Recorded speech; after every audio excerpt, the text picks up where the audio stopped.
tangible problems. I always felt from as long as I can remember about the power of science, that it could be used to solve pressing issues or solve problems. When I studied chemistry at Princeton, it was so theoretical, unapplied, and I thought, oh, okay, well, maybe if I go into physics, it will get better. So I did, and was grossly disappointed.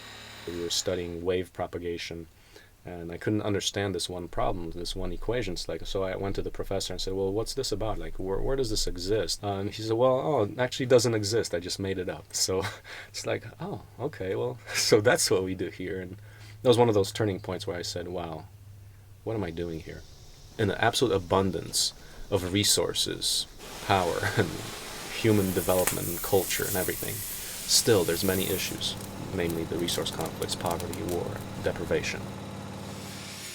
Survival with the awesome technology that we do have today, survival should not take a lot of time. When you really think about it, all of the wealth that we enjoy today for a modern standard of living relies on rocks, soil, sunlight, plants, water. Those are all abundant, yet the productive mechanism of society is what makes it scarce, artificially so. What if we can survive and thrive up to a modern standard of living, and not only that, at 2 hours a day of work and from local resources? How would that be? The most important part of open source ecology is this idea that with a small amount of resources and a small amount of money, anybody should be able to create a high standard of living for themselves and do it in a way that doesn't require a whole lot of time, a whole lot of money. People can actually be empowered by the technology that we're creating here. So rather than a big corporation deciding what machines can do for us, we can decide how we want machines to work for us. Instead of relying on other people to make things that we need, we can make everything that we need for ourselves. And we can do it better than Walmart can do it. We can do it better than slave labor in China can do it. We can make the productive capacity that we need to live the lives that we want in our own backyards, and we can do it in a sustainable way. We can make machines that we can use to create material abundance for ourselves, and then we can show other people how to do it.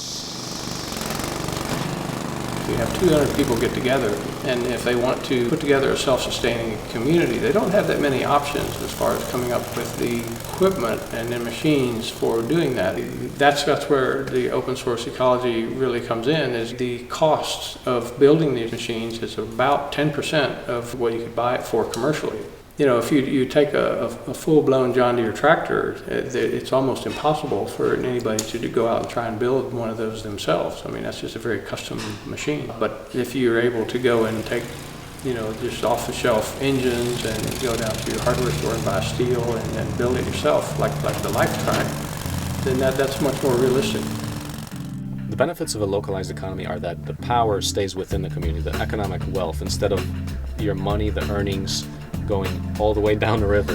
What if we can internalize that, keep that wealth in by having all that productive mechanism built in? You produce the same, the wealth stays in, you don't have to work so hard. And you can have time for your family and kids or whatever else is more important to you.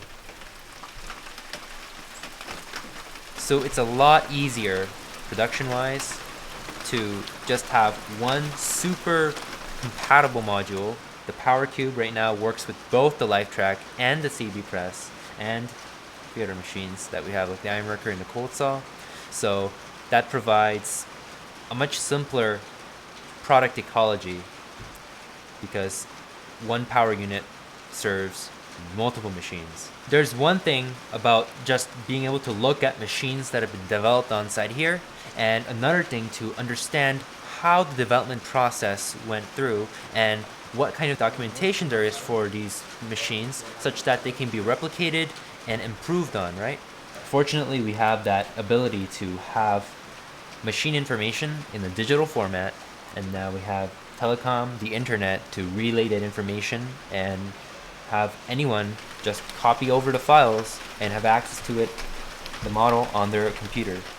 So open source ecology tries to capture the open source nature of development and the fact that we're connected to nature, to other people, to societal institutions. That all has to be considered if we're talking about a paradigm to make a better world. Open source was clearly the trend, the emerging trend that was so powerful, demonstrated with open source software like Linux, the Linux platform. When a sufficient number of people come together on a project, that project simply becomes better than anything else. So we're transitioning that into the hardware space. So what would happen if people actually collaborate on making open source hardware? We have lots of technology out there, but to organize the technology in such a way that it's accessible without barriers to people, that's a very significant move forward.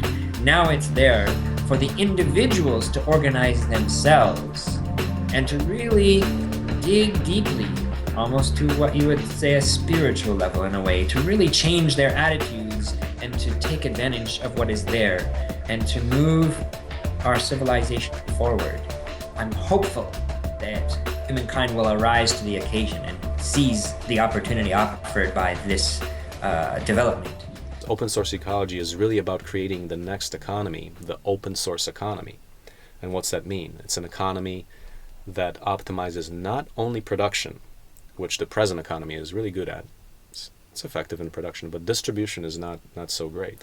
And how do you do that? And that is by opening so-called giving away trade secrets for free, or developing open source products for just about anything that we use. So imagine a scenario where now, instead of corporations all competing, reinventing the wheel and so forth, a lot of competitive waste, what if everybody were to join together to make the best products, most robust products that are open source, that anyone has access to producing them, and therefore we can run an economy in a collaborative way as opposed to a competitive, wasteful way.